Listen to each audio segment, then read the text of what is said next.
ಎಲ್ರಿಗೂ ನಮಸ್ಕಾರ. ನಾನು ದಾನಮ್ಮ. ರೇಖಾಶ್ರೀ ಕಿಚನ್ಗೆ ಸ್ವಾಗತ. ಇವತ್ತಿನ ವಿಡಿಯೋ ಹೋಟೆಲ್ ಶೈಲಿಯಲ್ಲಿ ವೆಜಿಟೇಬಲ್ ಪಲಾವ್ ಯಾವ ರೀತಿ ಮಾಡೋದು ಅಂತ ನೋಡೋಣ ಬನ್ನಿ.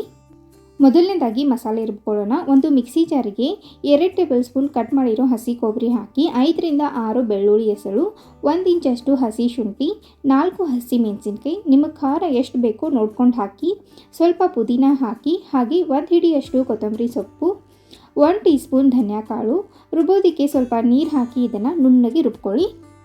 ನೋಡಿ, ಈ ರೀತಿ ರುಬ್ಕೊಂಡಿದ್ದೀನಿ. ಈಗ ಒಗ್ಗರಣೆ ಮಾಡ್ಕೊಳ್ಳೋಣ. ಒಂದು ಕುಕ್ಕರ್ಗೆ ಸ್ವಲ್ಪ ಎಣ್ಣೆ ಹಾಗೂ ಸ್ವಲ್ಪ ತುಪ್ಪ ಹಾಕಿ, ನೀವು ಬೇಕಿದ್ದರೆ ಪೂರ್ತಿ ಎಣ್ಣೆ ಅಥವಾ ತುಪ್ಪ ಬಳಸ್ಕೋಬೋದು. ಇದು ಬಿಸಿ ಆದಮೇಲೆ 1 ಟೀ ಸ್ಪೂನ್ ಜೀರಿಗೆ, 4 ಲವಂಗ, 5 ರಿಂದ 6 ಕಾಳುಮೆಣಸು, 2 ಮರಾಠ ಮೊಗ್ಗು, 1 ಇಂಚ್ ಚಕ್ಕೆ, 2 ಪಲಾವ್ ಎಲೆ ಹಾಗೂ ಸ್ವಲ್ಪ ಗೋಡಂಬಿ ಹಾಕಿ 1-2 ನಿಮಿಷ ಇದನ್ನು ಫ್ರೈ ಮಾಡ್ಕೊಳ್ಳಿ. ನೀವು ಬೇಕಿದ್ದರೆ ಇಲ್ಲಿ ಶೇಂಗಾ ಕೂಡ ಹಾಕ್ಕೋಬೋದು. ಹಾಕಿರೋವಂಥ ಮಸಾಲೆ ಫ್ಲೇವರ್ ಎಣ್ಣೆಯಲ್ಲಿ ಚೆನ್ನಾಗಿ ಬಿಟ್ಕೊಳ್ಬೇಕು, ಆಗಲೇ ಪಲಾವ್ ಟೇಸ್ಟಿಯಾಗಿ ಬರೋದು. 1-2 ನಿಮಿಷ ಇದು ಚೆನ್ನಾಗಿ ಫ್ರೈ ಆದಮೇಲೆ ಒಂದು ಮೀಡಿಯಮ್ ಸೈಜ್ ಈರುಳ್ಳಿ ಈ ರೀತಿ ತೆಳ್ಳಗೆ ಉದ್ದುದ್ದಾಗಿ ಕಟ್ ಮಾಡಿ ಹಾಕ್ತಾಯಿದ್ದೀನಿ. ಇದನ್ನು ಚೆನ್ನಾಗಿ ಸಾಫ್ಟ್ ಆಗೋವರೆಗೂ ಫ್ರೈ ಮಾಡ್ಕೊಳ್ಳಿ. ಇವಾಗಿದು ಫ್ರೈ ಆಗಿದೆ. ಈಗ ಇದಕ್ಕೆ ಕಟ್ ಮಾಡಿ ಇಟ್ಕೊಂಡಿರೋ ಟೊಮ್ಯಾಟೊ, ಆಲೂಗಡ್ಡೆ, ಕ್ಯಾರೆಟ್ ಹಾಗೂ ಹಸಿ ಬಟಾಣಿ ಹಾಕ್ತಾಯಿದ್ದೀನಿ. ಇದನ್ನು ಕೂಡ ಚೆನ್ನಾಗಿ ಸಾಫ್ಟ್ ಆಗೋವರೆಗೂ ಫ್ರೈ ಮಾಡ್ಕೊಳ್ಬೇಕು. ನೀವು ಬೇಕಿದ್ದರೆ ಇಲ್ಲಿ ನಿಮಗಿಷ್ಟವಾಗಿರೋ ತರಕಾರಿ ಆ್ಯಡ್ ಮಾಡ್ಕೊಳ್ಬೋದು. ತರಕಾರಿ ಚೆನ್ನಾಗಿ ಫ್ರೈ ಆದ ನಂತರ ರುಬ್ಬಿಟ್ಟಂಥ ಮಸಾಲೆ ಹಾಕಿ ಅದರ ಹಸಿ ವಾಸನೆ ಹೋಗೋವರೆಗೂ ಫ್ರೈ ಮಾಡ್ಕೊಳ್ಬೇಕು. ಲೋ ಫ್ಲೇಮಲ್ಲಿ ಇಟ್ಕೊಂಡು ಇದನ್ನು ಫ್ರೈ ಮಾಡ್ಕೊಳ್ಬೇಕಾಗತ್ತೆ. ನೀವು ನೋಡ್ಬೋದು ಇಲ್ಲಿ ಮಸಾಲೆ ತಳ ಬಿಟ್ಕೊಂಡು ಬಂದಿದೆ ಅಂದಾಗ ಅದು ಚೆನ್ನಾಗಿ ಫ್ರೈ ಆಗಿದೆ ಅಂತ ಅರ್ಥ. ಹಾಗೆ ಇದರ ಘಮ ಅಂತೂ ಸಖತ್ತಾಗಿ ಬರ್ತಾ ಇದೆ. ಇವಾಗಿದು ಫ್ರೈ ಆಗಿದೆ.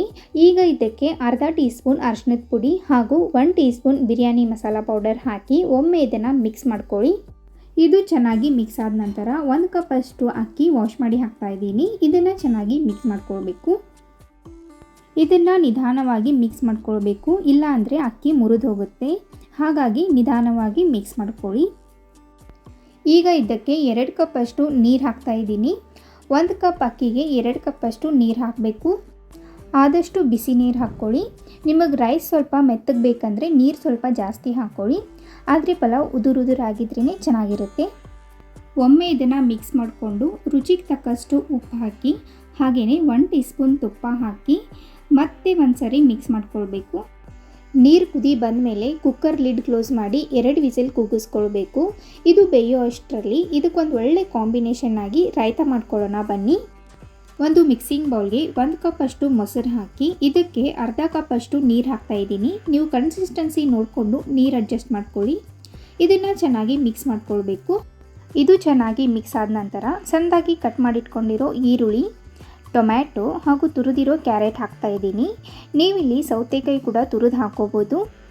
ಹಾಗೆ ಸಣ್ಣದಾಗಿ ಕಟ್ ಮಾಡಿಟ್ಕೊಂಡಿರೋ ಕೊತ್ತಂಬರಿ ಸೊಪ್ಪು ಹಾಕಿ, ರುಚಿಗೆ ತಕ್ಕಷ್ಟು ಉಪ್ಪು ಹಾಕಿ, ಇದಕ್ಕೆ ಜಾಸ್ತಿ ಉಪ್ಪು ಹಿಡಿಯಲ್ಲ ಹಾಗಾಗಿ ಸ್ವಲ್ಪ ಹಾಕ್ಕೊಳ್ಳಿ. 1 ಟೀ ಸ್ಪೂನ್ ಸಕ್ಕರೆ ಹಾಕಿ, ಇದು ಆಪ್ಷನಲ್, ಬೇಡ ಅಂದರೆ ಸ್ಕಿಪ್ ಮಾಡ್ಕೊಳ್ಬೋದು. ಹಾಗೆಯೇ ಅರ್ಧ ಟೀ ಸ್ಪೂನ್ ಚಾಟ್ ಮಸಾಲ ಹಾಕ್ಕೊಳ್ಳಿ. ಇದು ಕೂಡ ಆಪ್ಷನಲ್, ಬೇಡ ಅಂದರೆ ಸ್ಕಿಪ್ ಮಾಡ್ಕೊಳ್ಬೋದು. ಬಟ್ ಹಾಕೋದ್ರಿಂದ ತುಂಬಾ ಟೇಸ್ಟಿಯಾಗಿರುತ್ತೆ. ನಿಮಗೆ ಸ್ವಲ್ಪ ಸ್ಪೈಸಿಯಾಗಿ ಬೇಕಂದರೆ ಹಸಿಮೆಣಸಿನ್ಕಾಯಿನ ಸಣ್ಣದಾಗಿ ಕಟ್ ಮಾಡಿ ಸೇರಿಸ್ಕೊಳ್ಳಿ. ಇದನ್ನು ಚೆನ್ನಾಗಿ ಮಿಕ್ಸ್ ಮಾಡಿಕೊಂಡ್ರೆ ಟೇಸ್ಟಿಯಾದ ರಾಯ್ತ ರೆಡಿ ಆಗುತ್ತೆ. ತುಂಬ ಅಂದರೆ ತುಂಬಾ ಟೇಸ್ಟಿಯಾಗಿರುತ್ತೆ. ನೀವು ಇದನ್ನು ಯಾವುದೇ ಪಲಾವ್ ಜೊತೆ ಸರ್ವ್ ಮಾಡ್ಕೊಳ್ಬೋದು. ಈಗ ಕುಕ್ಕರ್ ಕೂಡ 2 ವಿಸಲ್ ಕೂಗಿದೆ. ಪ್ರೆಷರ್ ಇಳಿದ ಮೇಲೆ ಲಿಡ್ ಓಪನ್ ಮಾಡ್ತಾ ಇದ್ದೀನಿ. ನೀವು ನೋಡ್ಬೋದು ಇಲ್ಲಿ ಎಷ್ಟು ಚೆನ್ನಾಗಿ ಬಂದಿದೆ ಅಂತ. ಇದನ್ನು ನೀಟಾಗಿ ಒಮ್ಮೆ ಮಿಕ್ಸ್ ಮಾಡಿಕೊಂಡ್ರೆ ಟೇಸ್ಟಿಯಾದ ಪಲಾವ್ ರೆಡಿ ಆಗುತ್ತೆ. ಹೋಟೆಲ್ಗಿಂತ ರುಚಿಯಾಗಿ ಮನೆಯಲ್ಲೇ ಸುಲಭವಾಗಿ ಈ ವಿಧಾನದಲ್ಲಿ ಒಮ್ಮೆ ಟ್ರೈ ಮಾಡಿ. ತುಂಬಾ ರುಚಿಯಾಗಿರುತ್ತೆ. ಹಾಗೆ ನೋಡೋದಕ್ಕೂ ಎಷ್ಟು ಸುಂದರವಾಗಿ ಕಾಣಿಸ್ತಾ ಇದೆ ಅಲ್ವಾ. ರಾಯ್ತ ಜೊತೆ ಸರ್ವ್ ಮಾಡ್ಕೊಳ್ಳಿ, ತುಂಬಾ ಟೇಸ್ಟಿಯಾಗಿರುತ್ತೆ. ನೀವು ಕೂಡ ಈ ರೆಸಿಪಿನ ಟ್ರೈ ಮಾಡಿ. ಹೇಗೆ ಬಂತು ಅಂತ ಕಮೆಂಟ್ ಸೆಕ್ಷನಲ್ಲಿ ಖಂಡಿತ ತಿಳಿಸಿ. ವಿಡಿಯೋ ಇಷ್ಟ ಆದಲ್ಲಿ ಲೈಕ್ ಮಾಡಿ, ಶೇರ್ ಮಾಡಿ ಹಾಗೂ ಸಬ್ಸ್ಕ್ರೈಬ್ ಮಾಡಿ. ಮತ್ತೆ ಸಿಗೋಣ ಮುಂದಿನ ವಿಡಿಯೋದಲ್ಲಿ.